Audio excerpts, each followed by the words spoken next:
예수 그리스도, 이런 제목을 갖고 하나님의 말씀을 함께 나누겠습니다. 우리가 사방으로 우겨쌈을 당하여도 쌓이지 아니하며, 답답한 일 당하여도 낙심하지 아니하며, 핍박을 받아도 버림받지 아니하며, 꺾어짐을 당하여도 망하지 않는 이런 방법으로 위로하시는 예수님의 마음을 함께 보기를 원합니다. 말씀의 제목은 위로자 예수 그리스도입니다. 말씀을 증언합니다. 하늘의 별을 정말 사랑한 작가가 있었습니다. 너무나 별을 사랑해서 별을 가까이 보려고 하늘에 비행기를 모는 조종사가 된 작가가 있습니다. 바로 프랑스 작가 생텍쥐페리입니다. 그는 비행사인 동시에 작가입니다. 그가 1943년에 발표한 소설 어린 왕자는 어린 아이를 위한 동화가 아니라 세속에 오염된 이익밖에 모르고 사는 아둔한 어른들을 깨우치기 위한 철학 우화이기 때문에 이 작품은 어른들이 읽어야 비로소 깊은 의미를 알 수 있습니다. 한번 꼭 탐독하시길 바라겠습니다. 내용은 그리 어렵지 않습니다. B611이라는 소행성 별에 살던 어린 왕자가 어느 날 자기 별에 장미 씨앗이 떨어졌고 꽃이 피었습니다. 그런데 이 장미꽃 성격이 너무나 까탈스러워서 요구사항이 많은 거예요. 결국 어린 왕자는 이 꽃과 다투다가 지쳐서 결국 별을 떠나게 됩니다. 그래서 기구를 타고 많은 별을 방문할 때 그가 마지막 7번째 도착한 별이 바로 지구별입니다. 우리 지구에 도착하는데 그가 도착한 장소가 사막이었어요. 사막을 도착할 때 보니까 아무도 없거든요. 놀라운 것은 작가는 사막에 도착한 그 어린 왕자가 사막에서 두 종류의 지혜로운 동물을 만난 것을 묘사하고 있습니다. 첫 번째 동물이 지혜로운 뱀이었어요. 다음 동물이 지혜로운 작은 여우였습니다. 그런데 이 어린 왕자가 이 뱀과 여우와 대화했던 그 장면이 많은 교훈을 줍니다. 먼저 뱀과 대화합니다. 어린 왕자가 사막을 도착하니까 사람들이 없는 거예요. 그래서 이렇게 말합니다. 사막은 사람이 없어서 외로운 거구나. 이렇게 외칠 때 뱀이 이렇게 말합니다. 아니야. 사람이 많아도 외로운 게 이 땅이야. 그런 말하는 거예요. 어린 왕자는 느낀 거죠. 사막이 외롭거든요. 그는 어떻게 보니까 사람이 없으니까 외롭구나 하고 말했는데 지혜로운 뱀은 다르게 말했어요. 그게 아니야. 사람이 있어도 외로운 것은 마찬가지하고 됐고 있단 말이에요. 여러분, 이 말에 주목을 바라겠습니까? 사람이 많이 있어도 외로운 것은 마찬가지야. 이 말에 어린 왕자가 큰 느낌과 감동을 받습니다. 그리고 좀 더 지나갈 때 작은 여우를 만나는 거예요. 여우랑 친구가 되었습니다. 그런데 여우가 이렇게 말합니다. 이제 너하고 나하고 친구지? 맞아. 그러면 네가 오후 4시에 내게 온다고 약속을 주면 나는 오후 3시부터 마음이 행복할 거야. 이렇게 말한단 말이에요. 여러분 잘 보세요. 네가 내게 오후 4시에 온다고 알려주면 나는 너 오기 전 벌써 3시부터 마음이 행복할 거야. 이런 말로 이 왕자가 대꾸를 하거든요. 그 어떻게 보면 그렇게 여우가 좋았을까 할지 모르겠지만 의미는 다른 거예요. 여러분들 오후 4시에 온다고 했는데 왜 3시부터 마음이 즐겁습니까? 그것은 외롭기 때문에 그를 보고 싶어서 마음이 기쁘다는 거 아니겠습니까? 그러면 작가는 사막에 불시착한 어린 왕자가 만난 뱀과 여우의 대화에서 우리한테 뭘 말하고 있는 거예요? 주제가 이 땅은 외롭다는 겁니다. 시대가 외로움의 병을 앓고 있다는 것이 아니겠습니까? 어린 왕자는 사막에는 사람이 없기 때문에 외롭다고 생각을 했어요. 근데 뱀은 다르게 말해요. 아니야. 사람이 많더라도 외로운 것은 마찬가지야. 여러분, 우리 곁에 벗들이 많이 있잖아요. 이런데 우리가 외롭지 않습니까? 외롭단 말이거든요. 그리고 오후 4시에 올 친구를 바라보면서 3시부터 왜 마음이 행복합니까, 여러분들? 너무나 외롭기 때문에 그가 온다는 소식이 마음에 행복을 창조했다는 것이 아니겠어요? 여러분 잊지 마세요. 우리는 외로움이라는 병을 앓고 삽니다. 창용어로 절대 앞에 고독이라는 말 쓰고 있지만 이런 말은 몰라도 상관이 없어요. 우리는 외롭다는 것이 아니겠습니까? 그런데 문제는 내가 외로움을 앓고 있을 경우에 나를 위로할 자가 그리 많지 않다는 겁니다. 여러분 돌아보세요. 길이 막혔어요. 내가 걸어갈 길이 안 보여요. 사방이 산이라서 길이 끊겼어요. 내가 사막 갇혀서 여러분들 물도 없고 길도 방향도 다 잃어버린 것이에요. 혼자 앉아있으면 내 마음이 패배감으로 또는 여러분 열패감으로 또는 우울함으로 불안감으로 내가 어렵고 곤고한데 그 누구도 내 곁에 와서 힘들다고 묻지 않는 거예요. 위로하지 않는 거예요. 누군가 자기가 곁을 내주어서 내 외로움을 반감시킬 만한 이런 위로의 사역을 감당하지 않는 거예요. 내 곁에 많은 자가 있지만 나는 여전히 그 군중 속에서 고독을 느끼고 사는 이런 외로움을 앓고 사는 것이 결코 여러분들 남의 일로 치부할 수 있겠습니까? 오늘날은 지옥이란 개념을 조금 다르게 해석할 필요가 있다고 생각합니다. 지옥이 어떤 것입니까? 어려운 자를 위해서 위로할 사람이 없는 공간이 바로 지옥입니다. 어떤 걸 지옥입니까, 여러분들?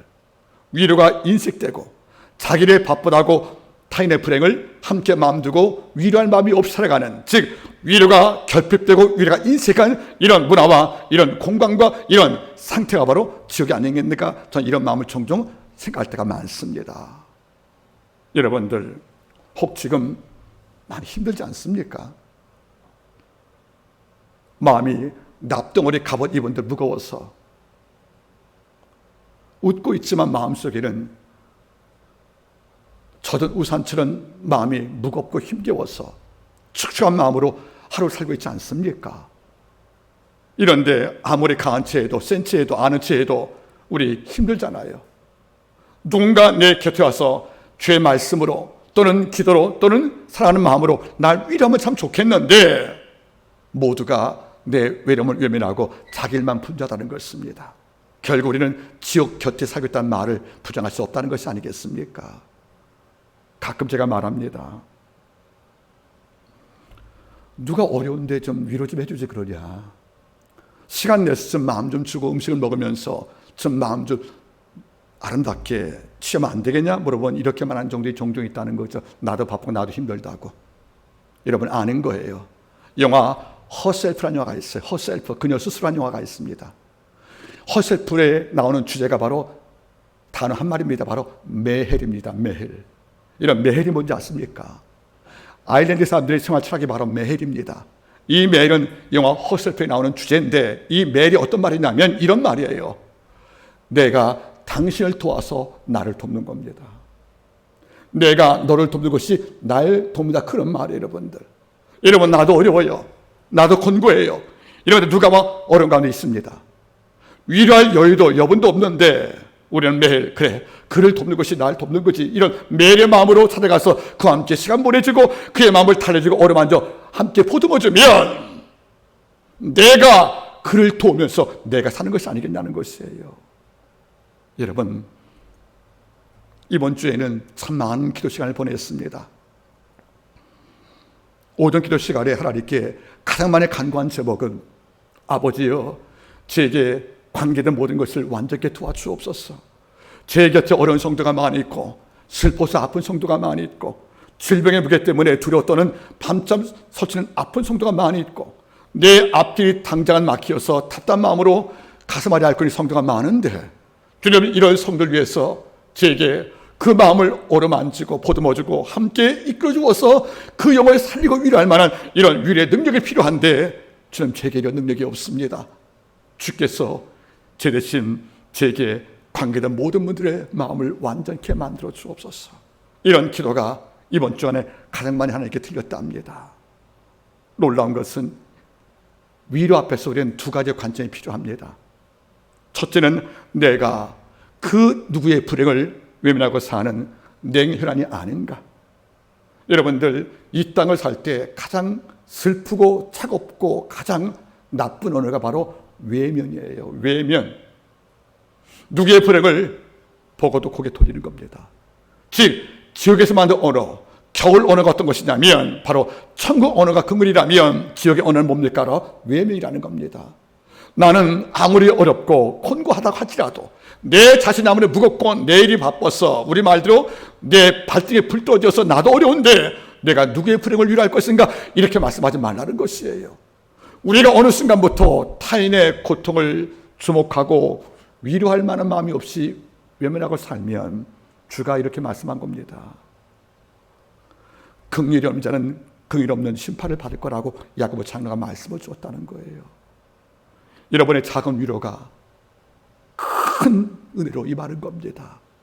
여러분의 작은 고민의 말씀이 어렵다한 자에게 먹구름치하고 오른 가뭄달의 희우같이 마음속에 평강을 줄만 도구로 쓰임받아 있다는 것을 잊지 말기를 바랍니다. 또 한 가지 관점은 어려움 당할 때 자기가 자신부터 먼저 위로할 필요가 있다는 겁니다. 내가 패배했으니까 끝났단 말을 쉽게 하지 말라는 겁니다. 지금 당장 내 꿈이 성취가 못 되어서 어렵다 하고 남들 볼 때 모든 시선이 패배자로 날 지켜본다 할지라도 자신만큼은 자기를 아껴야 됩니다. 우리는 그리스도의 보혈로 영생을 취한 하나님의 특별한 존재가 아니겠습니까? 이런 까닭에 내가 자신부터 위로할 필요가 있다는 겁니다. 결과비로 안 좋았지만 너 열심히 살았지 않느냐고 나에게 말하는 거예요. 가끔은 나를 칭찬해보는 거란 말이에요. 나를 위로할 필요가 있는데 우리는 어려움 당하면 자기 자신부터 정죄합니다. 이것밖에 안 되느냐고, 내가 이 정도밖에 안 되는 것이라고 수없이 내가 나를 먼저 정죄하면 아버지가 기뻐할 수 없다는 것입니다. 여러분, 타인을 외면치 않고 위로할 자가 하나님의 아들입니다. 그리고 어려움 당할 때 스스로가 마음이 약해지어서 무거워져서 모든 걸 놓고 싶고 나에 대한 체념과 아픔 때문에 내가 미워진다 할지라도 내가 자신을 망가뜨리면 되지 않는 겁니다. 내 자신을 먼저 위로하시기 바랍니다. 우리는 끝날 때까지 끝난 것이 아니기 때문에, 하나님의 일하심을 믿기 때문에 우리가 내가 나부터 위로하는 이런 아름다움이 먼저 장착될 때 그 다음 길을 우리가 예약할 수가 있다는 것이 아니겠습니까? 놀란 것은 하나님께서는 위로의 하나님이라는 것을 알아야 필요가 있다는 겁니다. 사도 바울은 고린도후서 1장 1절부터 10절 사이에 위로한 단어를 10번 사용을 합니다. 그런데 특별히 1장 3절 말씀에 바울은 하나님을 이렇게 평가합니다. 찬송하리로다. 그는, 즉 하나님이죠.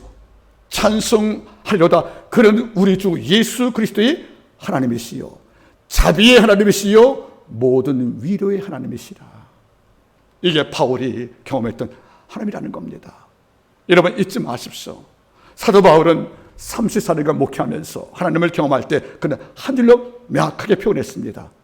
찬송하리로다. 하나님을 찬미하겠다는 거예요. 너무 놀라서 어떻게?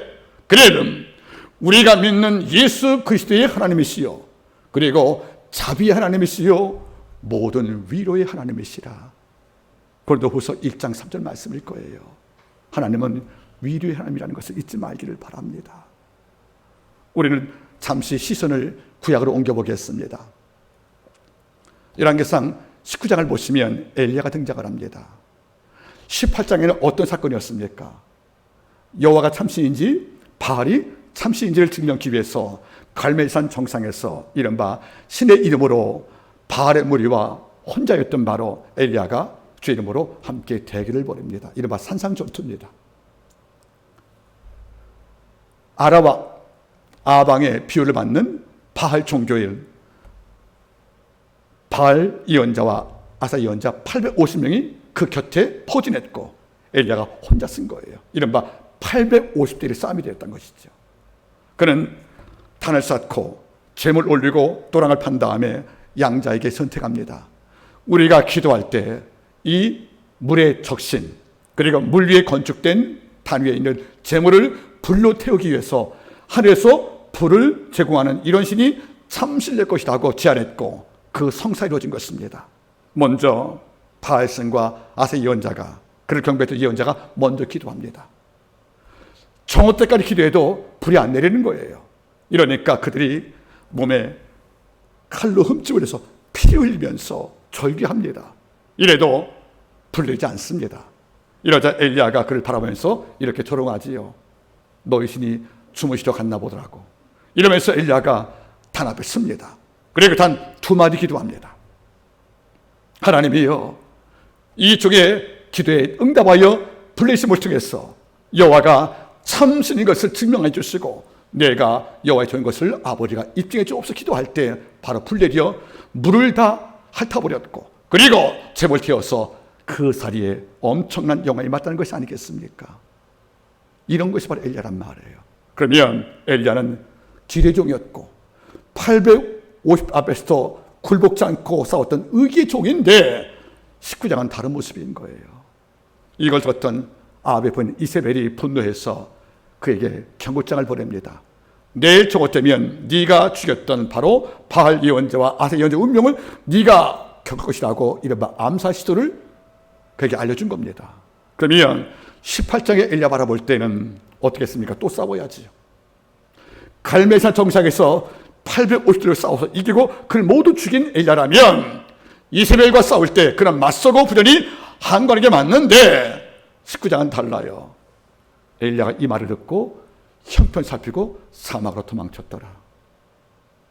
도망치는 엘리야가 등장한 거예요.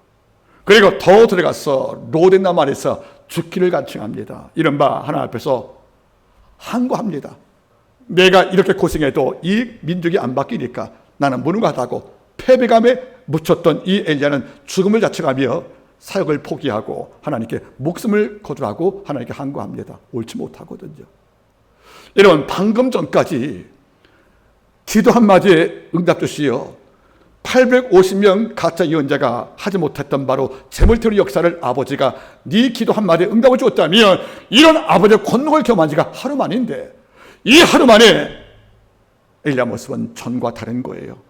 두려워 떨고 겁을 먹고 그리고 죽기를 간청하는 이 모습 바라볼 때 우리가 하나님 입장이라면 어떤 말이겠습니까? 너 이 정도밖에 안 되냐? 네가 어제 경험한 하나님은 어디 갔고 지금 이 모습 무엇인가 아버지가 분노하지 않겠습니까? 이게 우리가 상상하는 하나님의 반응인데 성경은 다르게 말합니다. 죽기를 간청하며 사역을 포기했던 엘리야를 하나님께서 천사로 보냈습니다. 그리고 하는 말이 뭐죠?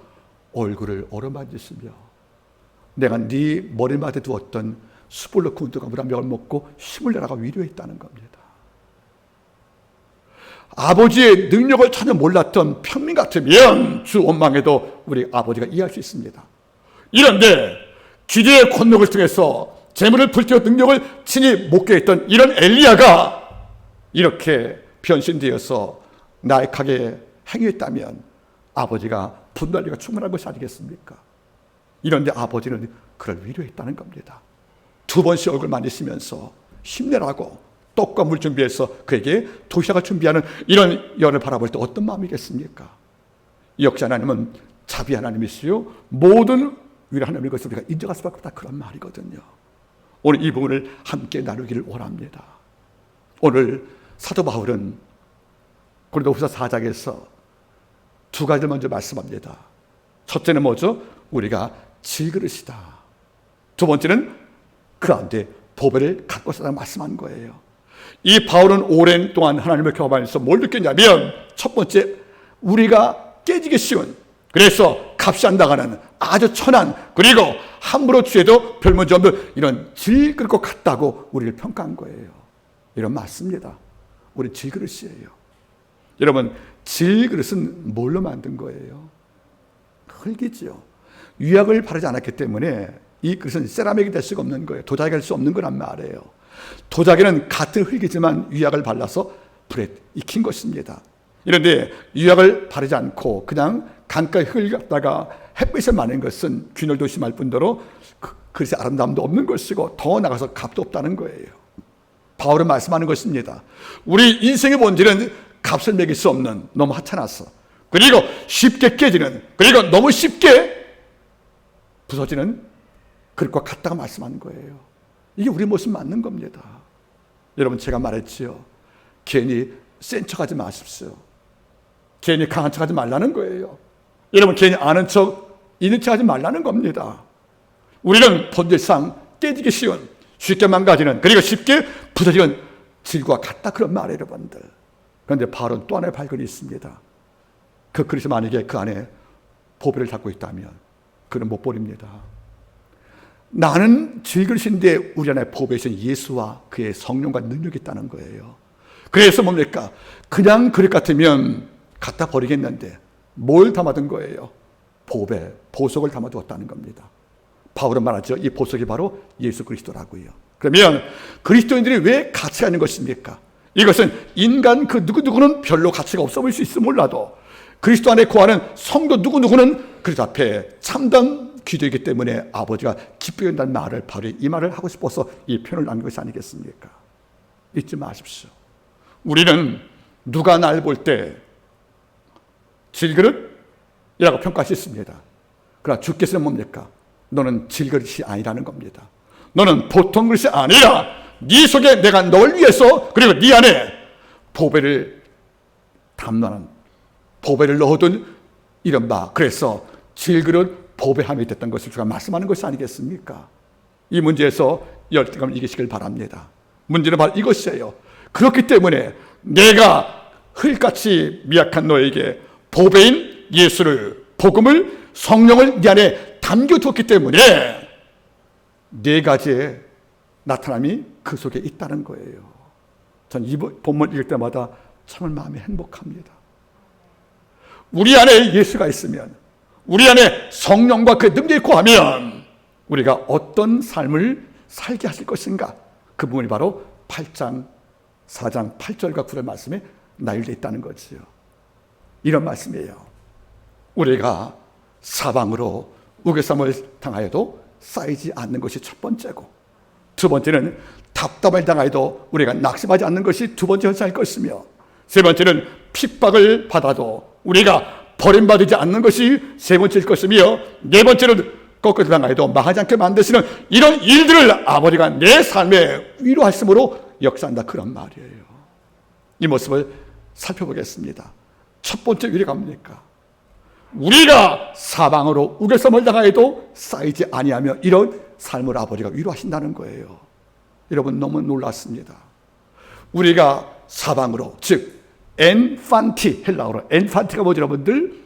동서남북 예의 없이라는 뜻이에요 여러분들. 엔판티 즉 모든 분야에서 모든 방향에서 모든 상황에서 우리가 우겨쌈을 당하였답니다. 이거는 전쟁 때 포위당한 군사의 모습을 표현하는 것입니다.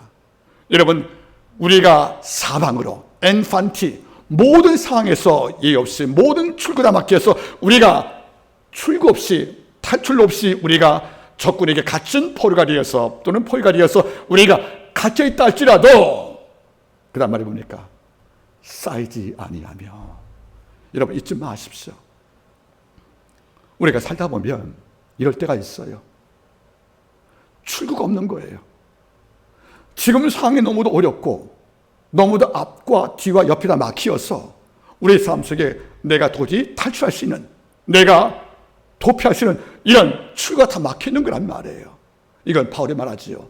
우리가 다 사방으로 우겨쌈을 당하여도 바울은 말하는 거예요. 하나님은 쌓이지 않게 하시는 방법으로 널 위로한다는 겁니다. 여러분 어떻습니까? 삶의 한계라는 게 있어요. 최선 다했는데 결과물이 안 나온 거예요. 내가 열정을 다했지만 현실은 날 돕지 않는 거예요. 머리나 울프의 표현대로 내 운명이 한 번도 내게 호의적인 적이 없는 거예요. 그래서 어찌 보면 너무 외로워요. 너무 힘겨워요. 이런데 방법이 안 보이는 거죠. 이럴 때가 뭐죠? 우리가 다 사방으로 우겨쌈을 당했단 말과 같다는 것이 아니겠습니까? 보배가 없이 질그릇인 이 땅 모든 이방인 사람들은 그리스도 밖의 사람들은 이럴 때 목숨을 끊습니다. 그리고 삶을 맺습니다. 그리고 내가 나를 처형하는 극단적 선택할 때가 종종 있다고 생각합니다. 우리가 근래 아우디를 탔던 한 젊은 가족의 참사 사건을 우리가 봤지 않습니까? 최종 결과는 나오겠지만 아직은 모르겠지만 짐작컨대 아마 목숨을 끊은 것만 같습니다. 그 아이는 무슨 죄가 있다고 부모가 자신의 결정에서 아이의 생명까지 끊게 하는 것은 참 마음이 아픕니다. 하지만 우리가 달리 보면 그분들도 경제 고난, 비판들, 재촉들, 그리고 불안들 이걸로 사방으로 우겨쌈을 당하 있어 여러분들 탈출가 없기 때문에 마지막으로 죽음을 택한 것이 아니겠습니까? 여러분 돌아보십시오. 하지만 믿는 성도는 다른 거예요. 설사 우리가 경제 문제로 또는 진로 문제로 더 나가서 명성과 평판이 추악하게 오염받아서 여러분들 음몰당하여서 어려워서 내가 도저히 살 희망이 없이 마음에 삶을 선고할 만큼 출구 없이 고통을 당한 경우가 있다 할지라도 하나님은 우리를 위로하십니다. 어떻게? 내가 너를 쌓이지 않게 만들어주마. 구약의 열왕기하 6장을 보시면 우리가 잘 아는 엘리야의 도란 사건이 나옵니다. 아람왕 벤하닷이 어느 날 참모회의를 엽니다. 그리고 심각한 주제를 꺼냅니다. 우리의 군사력이 북이스라엘 사마리아보다 더 월등한데 왜 매번 전쟁 때 우리가 피할 이유가 무엇이냐 하고 왕이 참모를 뿌리고 책망하는 거예요. 그리고 그 이유를 밝히고 그 대안책을 내놓으라고 왕이 재촉을 합니다. 우리가 엄청난 월등한 군사를 갖고도 왜 작은 사마리아 군대에게 지는지 그 이유를 아느냐 하고 왕의 분노가 하늘을 찌릅니다. 모두가 침묵하지요. 이런데 웬 책사 한 명이 이렇게 말합니다. 우리가 이 싸움에 진 것은, 즉 숫자도 많고 절대적 군사를 우위에 있는 우리가 패배한 이유는 군사력의 문제인 것이 아닙니다. 사마리아 땅에 하나님을 경외하는 예언자 엘리사가 있는데 이 종이 기도 가운데 하나님께 음성을 경험해서 우리가 전쟁을 집행하고 작전을 진행할 때 미리 알고 대비한 이유로 우리가 이길 수 없는 것하고 왕을 설득했던 것이 아니겠습니까? 이제 답은 나온 거예요. 이유는 알게 된 겁니다. 패배 이유를. 문제는 뭐죠? 그럼 어떻게 할 거냐는 겁니까? 이럴 때 왕에게 제안합니다. 우리가 몰래 그 성을 기습을 해서 우리가 미리 치조하고 밤에 야습을 준비했다는 거죠. 찾아보니까 엘리사가 도단성에 은거가 있었습니다. 몰래 엄청난 군사를 대동하고 밤새 성을 겹조로 쌓였다는 거지요. 밤에 적군이 와서 그 성을 포위할 때까지, 쌓일 때까지, 우겨섬을 당할 때까지 이스라엘 군대는 몰랐습니다.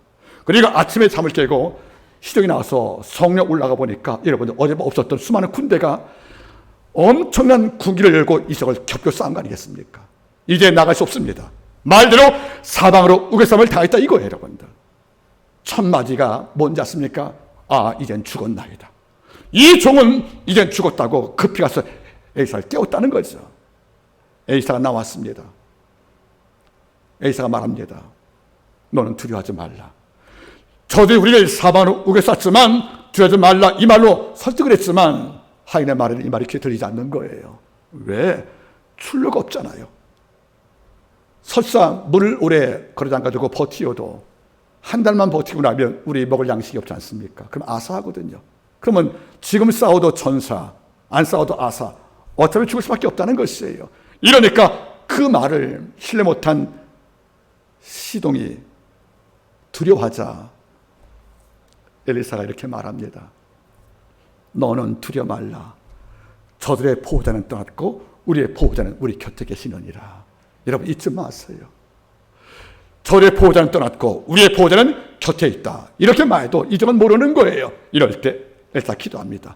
여호와여 시중에 눈을 열게 하사 하나님을 보게 하옵소서 하고 기도할 때 눈이 열렸다는 것이 아니겠습니까? 시족이 바라보니까 사방으로 우겨섬을 당하여 출로가 없고 막혀고 갇혀있지만 하늘 위가 뚫리어서 이 하늘 위에 날 돕기 위해서 이미 여호와의 불병고 불마가 진치고 적과 싸울 준비를 하고 있었다는 겁니다.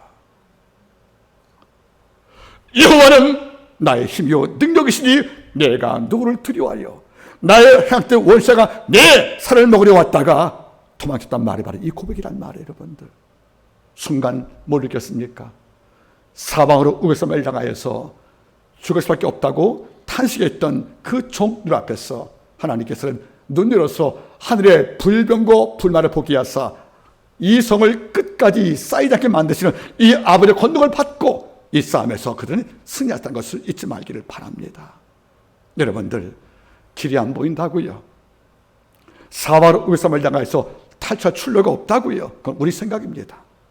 주님은 애굽 땅 나올 때 홍해를 직접 열게 하셨고 하나님은 광야에서 길과 사막에서 강을 만드심을 통해서 우리의 모든 부족, 우리가 어떤 가난 그리고 실패, 더 나아가서 여러분들 불안과 경제 고난들 그리고 체념에서 우리가 쌓이지 않게 철저하게 아버지가 지금도 우리를 보호하고 있다는 것을 잊지 말기를 바랍니다. 이번 주에는 지난주지요. 신학교 종강 영성 부흥회가 있었습니다. 제가 이제 부득이 참석을 해서 말씀을 증거했습니다. 말씀을 다 증거한 이후에 그러나 비가 많이 왔어요. 다 끝나고 나서 이제 좀 지친 몸으로 학교를 나오고 있는데 학생 몇 분이 따라오셨습니다. 목회자들이 있었어요. 그리고 제게 이런 말씀해 주었습니다. 목사님, 고맙습니다. 왜요? 하나님의 말씀을 듣기 전까지 제 마음이 목회를 계속해야 될 것인지, 교회를 그만둬야 될 것인지, 더 나가서 하나님의 일 대신 경제 고난이 많으니까 일을 해야 될 것인지, 직업을 구할 것인지 이런 갈등으로 왔다는 거예요. 현재 목사님께서 제 제자입니다. 그리고 무거운 마음으로 와서 뒤에서 그냥 쭉 앉아 있었는데, 하나님의 말씀을 듣는데 하나님의 말씀이 처음에는 귀에 툭툭 지나가더래요. 그냥 마음에 닿지 않고, 마음이 무거우니까, 내가 사방으로 우겨서먹을 당하는 것이니까 말씀도 뚫을 통로가 없었던가 봐요. 그런데 10분쯤 지나고 나니까 하나님의 말씀이 위로부터 정수를 통해서 마음을 찾아오라는 거예요. 그리고 내 심장에서 이 말씀을 풀어헤칠 때에 내 심장에 뜨겁지 않나 고백했던 엠마오 지대같이 하나님의 말씀이 갑자기 나를 잡고 흔들더랍니다. 그리고 계속 흔들면서 마지막에는 말씀에 동의했고 말씀에 공감했고 마지막 축도할 때는 내 마음속에서 그런 마음이 왔답니다. 하나님께서 내게 관계된 모든 것을 완전케 하시지. 이 말에 감동되어서 기쁜 마음으로 돌아왔다는 거예요, 여러분들. 그런 문자가 왔습니다. 이 말씀은 나의 곤란 중에 위로라. 이 말씀이 나를 살리셨나이다. 바로 이거란 말이에요. 우리가 사방으로 우겨서말 당할 때 하나님의 말씀을 듣기를 바랍니다. 끊임없이 말씀을 경청하길 바랍니다. 그러면 이 말씀은 사방으로 우겨서말 당했던 내 곤란 중에 위로가 되었어. 하나님은 안 보이는 길을 알게 할 것이고, 네 앞에 산이 있으면 넘게 할 것이고, 강은 건너게 만들 것이며 병은 아버지가 문 닫아 뚫지 않겠습니까? 여러분들, 바울은 고백합니다.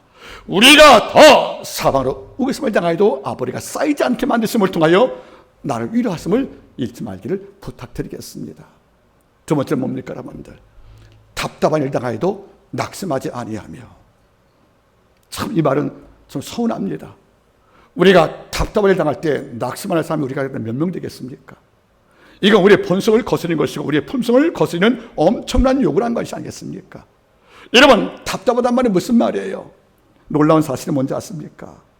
이 말에 헬라 어머니 아포루메노이란 뜻이에요. 아포루메노이. 아포루메노이란 말이 아포란 말이 들어가죠. 아포란 말은 바퀴란 뜻이에요. 바퀴. 루메노이가 뭐죠? 메노는 심장이에요. 내 마음이 날 떠나버린 거예요. 여러분, 심장 떠나고 마음 떠나면 죽지 않습니까, 여러분들? 심장을 적출한 것인데. 그러니까 아포, 루, 메노이. 메노이. 내 심장이 아포, 날 떠나버린 거예요. 그러니까 내 마음속에 내가 없는 거란 말이죠. 이게 무슨 말입니까, 여러분들? 심장이 꽉 막혀서 호흡을 못하는, 그리고 심장이 너무도 아프고 괴로워서 마치 이 심장이 날 떠나버린 듯 호흡이 안 되는 이런 상태가 바로 답답인데, 이런 문제에 답답한 일을 당할 경우 여러분들 누가 여러분들 낙심하지 않겠습니까? 어렵단 말이에요. 그런데 하나님은 그렇게 해주시겠다는 거예요. 어떨 때는 여러분 답답할 때는 누가 천마디 만마디 해도 귀 안 들어봐요. 왠지 아십니까? 들을 마음도 없고 들리도 않는 거예요. 아포루메노이. 내 마음이 날 떠나버린 거예요. 내가 없는 거예요, 여러분들. 그래서 여러분들 숨도 못 쉬어요.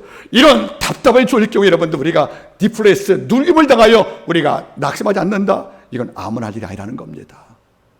그런데 바울은 경험했대요. 하나님도 그렇게 위로하신다고요. 우리가 낙심하지 않도록 아버지가 위로한다는 것이 아니겠습니까? 가끔 저는 욥을 바라봅니다. 욥기 1장은 욥에 대한 용비어 첨가예요. 순전하고 정직하며 여호와를 경외하고 악을 또 안 자가. 그 다음 말이 뭐예요? 이 세상에 하나도 없다는 겁니다. 독보적인 존재라는 거예요. 경건에 있어서. 이런데 이 종이 어떤 일을 당합니까, 여러분들? 하루아침에 짧은 기간에 10 자식이 다 사망하고 내가 누려왔던 모든 재물, 약대, 양, 소가 다 여러분 죽임을 당했고, 아내가 날 저주하고 내 몸에 악창의 질병에서 건강도 잃어버린 거예요. 여러분들 설명이 안 돼요. 내가 아버지 앞에 이런 재난 당할 이유도 없는데, 설사 있다 할지라도 여러분들 어떤 죄를 졌길래, 어떤 악을 졌길래 여러분들 10자식을 다 거둬갈 만한 일이 왜 벌어집니까 여러분들? 다윗이 바스바를 취하고 간음할 때도 아버지가 바스바티아의 생명 하나밖에 안 거둬갔는데 10자식을 거둬갔단 말이에요. 그리고 내가 일평생 모아두었던 나의 모든 재산까지 아버지가 도산시켰고, 아내에서 위례를 아내까지 날 저주하고 내 몸도 망가져 제게 불능된 것이 아니겠습니까? 그 우리 물 수밖에 없다는 거예요. 얼마나 큰 악을 범했기에 이런 재난을 겪을 수밖에 없는가 하겠지만 사실은 그런 증거가 없다는 겁니다. 그러면 까닭없이 어렵다는 것이 아니겠습니까? 그는 친구 셋이 찾아온 거예요. 그들이 위로 되신 여러분들 욥을 공격을 합니다. 하나님이 의인을 비판한 적이 없다. 죄의 결과 불행이니까 네가 우리가 모르는 죄를 졌으니까 빨리 참여하라고 오히려 욥을 몰아붙입니다. 욥은 답답한 거예요 여러분들. 설명이 안 되니까. 재난 자체는 분명한 사실이고 나는 이런 재난 받을 만큼 큰 악을 행한 적이 없다고 생각하는데 친구는 있다고 네가 숨기는 죄까지 고발하라고 자꾸 나에게 재촉하니 욥은 답답한 거예요 여러분들. 욥은 두 가지 말합니다. 하나님, 주께 복을 입었는데 저주받는 것이 뭐 다릅니까? 복을 받을 때는 하나님이시고 내게 재앙을 주시면 아니십니까? 하고 자기가 답답해서 자기를 원망할까 봐 이걸 끊어버린다는 것이 아니겠습니까? 그 다음 말이 뭐죠 여러분들?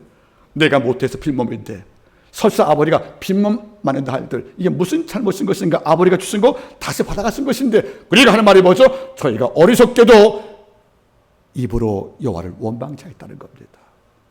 답답을 당한 거예요. 내 불행이 설명이 안 돼요 여러분들. 내가 설사 지은 죄가 있다 할지라도 이 재앙은 너무도 큰 것이에요 여러분들. 이런데 설명 안 되는 이 답답한 속에서 그는 어찌합니까 여러분들? 끝까지 아버지 앞에 순종과 정직을 지킵니다. 재앙을 주었던 하나님을 끝까지 찬양합니다. 실패를 허락한 하나님을 끝까지 붙잡고 있다는 것이 아니겠습니까? 내게 납득 안 갈 이런 고통을 주었던 이런 아버지를 끝까지 변심 없이 순직히 그를 사모하고 찬양할 때 아버지가 마지막에 이렇게 약속하십니다. 내가 말일에 내게 2배 복을 주겠다고 여러분들. 여러분 잊지 마세요. 답답할 때가 있어요. 하나님이 안 보이는 거예요. 하나님 너무 하신 거예요. 그리고 내 기도가 전혀 하나님과 상관이 없다는 리가 있다는 겁니다. 하지만 이럴 때 마음 잃지 말기를 바랍니다. 주님은 낙심하지 않게 만들 겁니다. 왜인지 아십니까? 하나님의 큰 일은 너무도 커서 우리 눈에 감지가 안 되는 거예요. 지구의 엄청난 자연 사건이 이 땅을 사는 우리에게 감지가 안 되는 이유는 지구의 자연 사건이 너무도 엄청난 일이기 때문에 우리가 감지 못하는 겁니다. 여러분, 하나님은 한 번도 나 위에 일을 쉬신 적이 없다는 겁니다. 그 일이 정확하고 원대하고 그 일이 정밀하기 때문에 우리에게 안 보일 따위라는 것을 잊지 말기를 바랍니다. 예언자는 말했습니다. 내게 베푼 이 묵시가 더디 이루어질지라도 낙심하지 말라. 속히 임할 것이다. 여러분 잊지 마세요. 우리 하나님은 시인의 오늘 다시 고백하겠습니다. 시편 138편 말씀이에요. 내가 여호와께 간구하리니 주께서 응답하실 것이다. 주께서 내 영혼을 장려하사 가게 하시나이다. 답답한 일 당할 경우 여러분들 주께 간구하시기 바랍니다. 그러면 환난 날에 그분이 오셔서 내 영혼을 장려, 즉 위로하사 내 영혼을 강하게 만드심을 통하여 우리를 뛰게 만들지 않겠습니까 여러분들? 다윗은 늘 고백했습니다. 내가 적진의 담을 뛰어넘으며, 여러분 담을 뛰어넘는데요, 적이 대전차부들 막기 위해서 쌓아두었던 모든 벽을 이 다윗은 뛰어넘었다고 말씀하는 걸 보세요 여러분들. 누구나 답답할 때가 있습니다. 그런데 답답함이 내 무덤이 되면 우리 죽는 겁니다. 따라서 여러분들 갇혀있지 말고 뛰어넘기 위해 기도하십시오. 하나님은 뛰어넘게 하십니다. 우리 앞에 홍해 있습니까? 배 없이 아버지가 걷게 했습니다. 우리 앞에 요단강이 장마철에 흐르고 있습니까 여러분들? 법궤 앞에서 이 강은 육지가 된 것입니다. 우리 아버지가 지금도 나를 앞서 가시고 대신 나를 업어서 여러분들 이 강을 건너게 만든 것을 마음속에 신뢰하시기를 바랍니다. 우리가 사방으로 우겨쌈을 당하여도 쌓이지 않게 위로하시는 하나님을 찬양합니다. 우리가 답답하게 당하여도 낙심하지 않게 만드시는 하나님을 찬양하기를 바랍니다. 세 번째가 뭐죠, 여러분들? 핍박을 받아도 버림받지 아니하며. 핍박은 뭡니까, 여러분들? 외부인들이 나를 시기해서 또 내 오름을 질투해서 나를 인격적으로 모독을 강하고 우리의 권리와 우리의 능력을 여러분들 찬탈시키는 이런 폭력을 말하는 겁니다. 우리가 옳은 길을 걷기 때문에 모든 자가 우리를 존중하면서도 우리를 시기하고 우리의 잘못을 확대시켜서 우리를 비방을 합니다. 여러분 살다 보면 여러분이 탁월한 것 때문에 아름다운 게 죄라고 여러분들 탁월한 이유 때문에 겪지 않아야 될 시기를 종종 받지 않습니까? 우리 교인들은 전부 다 인물들이 좋아서 정말 어떤 분이 그런 말 했답니다. 한밤께 오셨는데 인물들이 전부 좋았더래요. 그래서 우리 길은 면접 보고 뽑네요, 성도를. 근데 어떻게 우리 아내가 우리 교회에 들어왔죠, 여러분들? 면접 보고 뽑는데. 이게 무슨 말이냐면 여러분들은 제가 충분히 이해합니다. 우리 교인의 한 분이 갖고 있는 탁월한 능력들은 다른 교회 성도보다 전 크다는 이런 나만 아름다운 착각에 살고 있습니다. 그런데 이런 이유 때문에 여러분들 내가 옳기 때문에 옳지 않은 자는 우리를 싫어합니다. 그리고 내가 그들과 다른 마음으로 살기 때문에 모든 자가 우리를 약점을 잡아서 우리를 의미합니다. 이게 바로 핍박입니다. 그러면 우리 원망 나잖아요. 악을 행해서 받는 비방이 아니고 선 때문에 받는 비방이라면 하나님 어쩝니까? 우리가 아파할 때가 있지 않겠습니까? 여러분들 이럴 때 주가 말씀한 것입니다. 그들이 너를 시기해서 너를 짓누르고 너를 의미하여 네 인격과 네 영성을 다 파괴하려고 온갖 몸부림을 쳐도 내가 그들에게 내가 버림받게 허락하지 않는다는 거예요. 여러분들 잊지 마세요. 버림받아 패배자 그리고 깨진 자 무너진 자로 아버지가 만들지 않겠다고 약속을 주었다는 것입니다. 저는 가끔 이 말씀이 귀한 거예요. 하나님만 내 중심을 하시면 아버지가 내 가는 길을 옳다고만 인정하시면 이 땅 모든 자의 비방과 모든 핍박과 음모와 모함들은 오래 갈 수가 없다는 거예요. 저는 압니다. 시간만큼 현명한 재판관이 없어요. 시간이 흘러가 보세요, 여러분들. 여러분의 진실과 정의가 곧 증명되지 않겠습니까, 여러분들? 시편 118편 7절 말씀을 늘 묵상을 바랍니다. 누군가 내 선함과 의롭 때문에 계속 나를 시기하고 질투하여 날 핍박한다면 시편 118편 7절 말씀 여호와는 내 편이시라 내가 사람을 두려워하지 아니하니 그들이 내게 어찌할꼬 여호와가 내 편이랍니다. 우리가 하나님 편을 구하면 아버지는 내 편 되는 것이 아니겠습니까, 여러분들? 이런 까닭에 사울왕이 그렇게 다윗의 의름을 칭찬하면서도 핍박하여 그를 죽이려고 애써도 사울왕의 손에 다윗은 목숨이 부지가 됩니다. 그리고 결코 죽음당하지 않습니다. 그 이유가 뭔지 아십니까? 하나님이 생명사계로 다윗을 지켜주었답니다. 핍박을 당하지만 13년간 쫓김을 당했지만 이 권력을 잡은 이 사울왕이 왜 다윗을 못 죽였냐면 아버지가 함께하사 다윗을 지켜주었답니다. 어떤 자 흔들어도 이 다윗은 버림하지 않게 군림한 것이 아니겠습니까? 하나님의 판단과 보았음을 신뢰하시기를 바라겠습니다. 마지막 네 번째가 있습니다. 꺾을뜸을 당하여도 망하지 아니하고. 여러분 꺾을뜸이란 말은 무슨 말이에요? 이것은 죽음을 앞둔 상태를 말하는 거예요. 옛날에는 전쟁 때 승장이 패장 장수를 데려오면 승장은 여러분들 마차에 앉아요. 마차에 앉고 마차 아래 여러분들 승자가 발을 얻는 발등상에 있죠, 여러분들. 발판 위에다가 진자의 왕, 패자의 장수를 머리를 대는 거예요. 이 머리를 꽉 밟아요. 즉 발등상으로 밟아버리는 거죠. 그때 머리가 꺾입니다, 여러분들. 그럼 뭐죠, 여러분들? 이걸 꺾음을 당했다 이렇게 말하는 거예요. 그러니까 이 표현은 무슨 말입니까? 너무 어렵고 위기를 맞이해서 죽음을 앞두고 있다 그런 말이에요, 여러분들. 그래서 이제는 뭡니까? 사망을 피할 수 없는 거예요. 생명을 끊길 당한 이런 어려움을 당할 때가 왔을 때 우리는 체념을 합니다. 네, 주님 말씀하십니다. 망하지 않게 하겠다.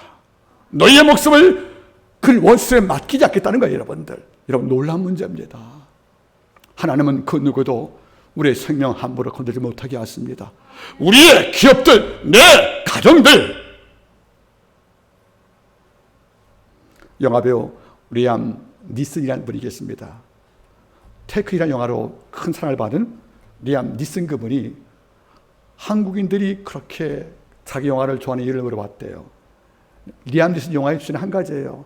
자기 딸을 납치한 악한 자에서 늙은 아버지가 딸을 구하는 그 영화를 담는 것이 테이크 1, 2, 3거든요, 여러분들. 그래서 이 영화가 흥행한 다음에 미국에 나가서 투나잇쇼에 나가서 앵커가 물어봤답니다.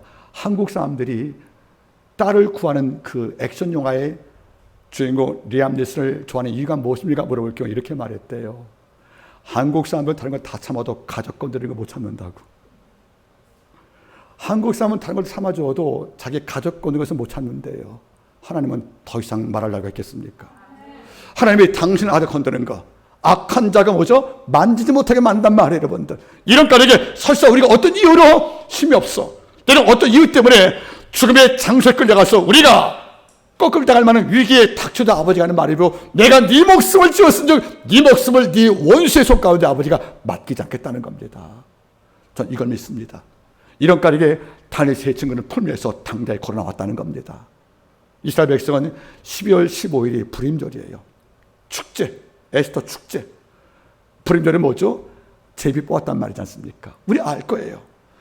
요할 경배했던 몰드라는 그분이 그 땅의 권력자 하만에게 인사했다고 그래가지고 하만이 미워서 그를 장대에 달아 이스라엘 백성 전부를 죽이려고 안 했습니까? 그리고 왕한테 허락도 받은 거예요. 그래서 이제 날짜만 되면 이스라엘 땅에서 이민 왔던 바빌론 땅에 있었던 모든 유대인들이 장대에 달려 죽게 되는 겁니다. 이거는 몰드가 에스더를 부르는 거예요. 네가 왕한테 직고해서 내 백성 구하라고. 이러자 에스더가 두려워 떱니다. 왕의 안부를 때 나가면 저 죽는다고. 하지만 몰드가 또 재촉할 때 하는 말이 뭐죠? 내가 죽으면 죽겠다고 왕의 앞에 나가서 이거 짚고 있단 말이에요. 이런 순간에 왕이 자다가 일기를 받고 일기 속에서 몰드에게 선행을 받기 때문에 결국 뭡니까? 천벌하게 되었고, 하나님께서는 장대에 달릴 바로 전날에 이스라엘 대신 하만을 장대에 달게 해서 이스라엘 백성을 구원시켰습니다. 즉 하나님께서는 장대에 달려 거꾸로 당할 수밖에 없던 이 민족 전부를 도심을 통해서 아소의 왕의 마음을 감동시켜서 죽을 대상을 바꿨고, 모함을 주도했던 하만이 목숨을 잃고, 이걸 길만지가 바로 불임절이 아니겠습니까? 이런 지금도 이스라엘 백성 불임절되면 온갖 장대를 세운 다음에 여러분 촛불을 켜며 춤을 췄답니다. 왠지 아십니까? 우리의 생명을 사망과 우리의 목숨을 악한 자에게 맡기지 않고 우리를 망하지 않게 만드신 아버지를 참했다는 것이 아니겠습니까? 따라하세요. 우리의 삶은 매일매일이 불임절 축제다. 사막에 맡기지 않고 날 살리시는 이런 아버지의 권능이 매일 우리 삶에 있다는 것이 아니겠습니까? 이걸 알던 다윗이 말하는 거예요. 내가 사망의 음침한 골짜기를 다니다도 애를 두려워하지 않을 것은 주께서 나와 함께 하십니다. 주의 지팡이와 막대기가 나를 안위 보여주십니다. 말씀을 제가 맺기를 원합니다. 사방으로 우겨쌈을 당했습니까? 답답한 일을 당했습니까? 핍박을 받고 있습니까? 더 나아가서 여러분들 죽을 만큼 힘든 거꾸로 효가 있습니까? 여러분들 주는 쌓이지 않을 걸로 위로하십니다. 낙심하지 않게 만들 걸로 위로하십니다. 그리고 버림받지 않게 위로하십니다. 그리고 우리 생명을 매일의 불임절, 우리를 원수의 손에 맡기지 않고 내 생명을 망하지 않게 만드시는 이런 천지창조의 권능으로 지금도 내 곁에 와 계십니다. 이 신앙이 지금 우리에게 회복되어야 합니다. 이 고백이 지금도 있어야 되는 것입니다. 하나님은 위로자 있습니다. 하나님은 위로자, 다시 말하면 그는 우리 주 예수 그리스도의 하나님이시요 자비의 하나님이시요 모든 위로의 하나님이라는 바울의 고백은 지금도 유효하다는 것을 잊지 말기를 바랍니다. 위로자 예수 그리스도가 이번 주에도 우리 삶 속에 도의하시기를 바라겠습니다. 기도하십니다.